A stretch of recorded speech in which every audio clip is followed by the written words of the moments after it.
بلوچستان میں فتنہ ہندوستان کا ایک اور بزدلانہ وار، موٹر سائیکل سوار 20 سے 30 دہشت گرد سوراب شہر کے بازار میں داخل، بینک اور مارکیٹوں کو نشانہ بنایا، عام بلوچ خواتین اور بچے بھی زد میں آئے۔ ایف سی کو دیکھ کر دہشت گرد فرار، ترجمان بلوچستان حکومت شاہد رند کہتے ہیں بینک لوٹ لیا گیا، سرکاری افسران کے گھر جلائے گئے۔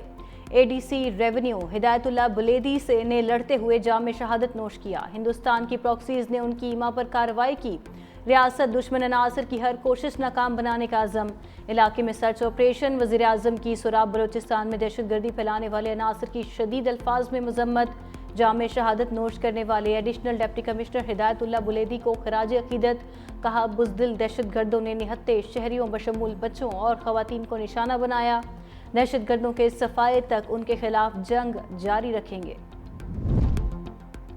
بھارت پاکستان میں دہشت گردی کی پشت پناہی کر رہا ہے، فیلڈ مارشل عاصم منیر کا دہشت گردی کے خلاف جنگ ہر صورت مکمل کرنے کا اعلان۔ Command and staff college Quetta میں اساتذہ اور طلباء سے خطاب میں کہا، پاکستان کو کبھی دباؤ میں نہیں لایا جا سکتا، پاکستان ہر قسم کی جارحیت سے نمٹنے کی بھرپور صلاحیت رکھتا ہے، بھارت کی پاکستان میں دہشت گردی کی پشت پناہی ناقابل تردید ہے، آبی دہشت گردی ناقابل قبول اور قانونی طور پر بے بنیاد ہے، معرکہ حق کی کامیابی ہمارے قومی عزم کا منہ بولتا ثبوت ہے، قومی قیادت میں عوام مادر وطن کے دفاع کے لیے فولادی دیوار بن کر کھڑے ہوئے، مقبوضہ کشمیر کا مسئلہ پرامن طریقے سے حل ہونا چاہیے، دہشت گردی کے خلاف جنگ منطقی انجام تک پہنچائیں گے، دہشت گردی کے خلاف جنگ میں کوششوں کو ناکام بنانے کے دشمن کے عزائم کو شکست دی جائے گی۔ فیلڈ مارشل عاصم منیر کا آپریشن بنیاد المرصوص کے شہداء کو خراج عقیدت، مسلح افواج کی پیشہ ورانہ مہارت کو سراہا، شہداء کے اہل خانہ سے اظہار یکجہتی۔ بھارت کے ساتھ تناؤ میں کمی نہیں آئی، جنرل ساحر شمشاد مرزا کی warning. Chairman joint chiefs of staff committee نے کہا، اسٹریٹجک مس کیلکولیشن کے خدشے کو رد نہیں کر سکتے، مستقبل میں کشیدگی کے بڑھنے کا خطرہ بڑھ گیا، اب یہ صرف متنازع علاقے تک محدود نہیں رہے گا بلکہ پورے بھارت اور پاکستان تک پھیل سکتا ہے۔ حالیہ کشیدگی میں لڑائی کشمیر تک محدود نہیں رہی، دونوں ممالک میں فوجی تنصیبات نشانہ بنی، یہ ایک انتہائی خطرناک رجحان ہے، پاکستان اور بھارت 22 اپریل سے پہلے کی صورتحال پر واپس آ رہے ہیں، اس وقت کچھ نہیں ہو رہا مگر تناؤ ابھی موجود ہے، کشیدگی کو کم کرنے کے لیے بیک چینل ہے اور نہ ہی غیر رسمی مذاکرات ہو رہے ہیں۔ شنگھوی لا فورم پر بھارت کے chief of defence staff general Anil Chauhan سے ملاقات کا کوئی ارادہ نہیں۔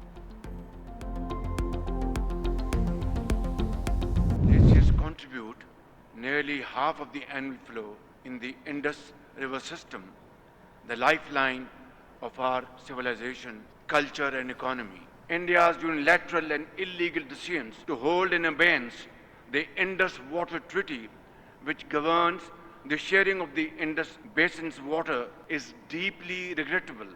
Millions of lives must not be held hostage of narrow political gains, and Pakistan will not allow the red line to be crossed. وزیر اعظم کا سنتاس معاہدے پر مودی کو کھلا پیغام، دوشنبے میں گلیشیئرز کے تحفظ کے لیے بین الاقوامی کانفرنس سے خطاب میں کہا، پاکستان اپنے حصے کے پانی پر کوئی سمجھوتا نہیں کرے گا، بھارت نے سنتاس معاہدہ غیر قانونی طور پر معطل کیا، سیاسی مقاصد کے لیے کروڑوں انسانوں کے پانی کے حق کو یرغمال نہیں بنایا جا سکتا، بھارت کو واضح طور پر ریڈ لائن کا علم ہونا چاہیے جسے عبور کرنے کی اجازت نہیں دیں گے، غزہ میں مہلک ہتھیاروں کا بے دریغ استعمال انسانیت پر کاری ضرب ہے، اسی طرح پانی کو بطور ہتھیار بنانے کی نئی روش عالمی برادری کے لیے لمحہ فکریہ ہے۔ مزید بولے، ماحولیاتی تبدیلی کے باعث پاکستان کے گلیشیئرز تیزی سے پگھل رہے ہیں، زہریلی گیسوں کے اخراج میں انتہائی کم حصہ ہونے کے باوجود پاکستان دنیا کے ان 10 ممالک میں شامل ہے۔ اسحاق ڈار نے بھارتی عزائم کو عالمی فورم پر بے نقاب کر دیا، ہانگ کانگ میں عالمی تنظیم سے خطاب میں کہا، بھارت علاقائی اور عالمی امن اور سلامتی کے لیے سنگین خطرہ ہے، بھارت نے بلا جواز فوجی جارحیت اور عالمی قوانین کی خلاف ورزی کی، مقبوضہ کشمیر اور فلسطین جیسے دیرینہ تنازعات حل کرنا ہوں گے، چین کی مشرق اور مغرب کے درمیان خلیج کو کم کرنے کی کوششوں کو سراہتے ہیں، پاکستان نے عالمی ثالثی تنظیم کے قیام کے کنونشن پر دستخط کر دیے، وزیر خارجہ اسحاق ڈار کی چینی ہم منصب وانگ یی سے ملاقات، دونوں رہنماؤں کی 10 روز سے کم عرصے میں دوسری ملاقات، دو طرفہ تعلقات پر تبادلہ خیال، اہم منصوبوں پر پیش رفت کا جائزہ، سی پیک سمیت مختلف شعبوں میں تعاون پر بات چیت۔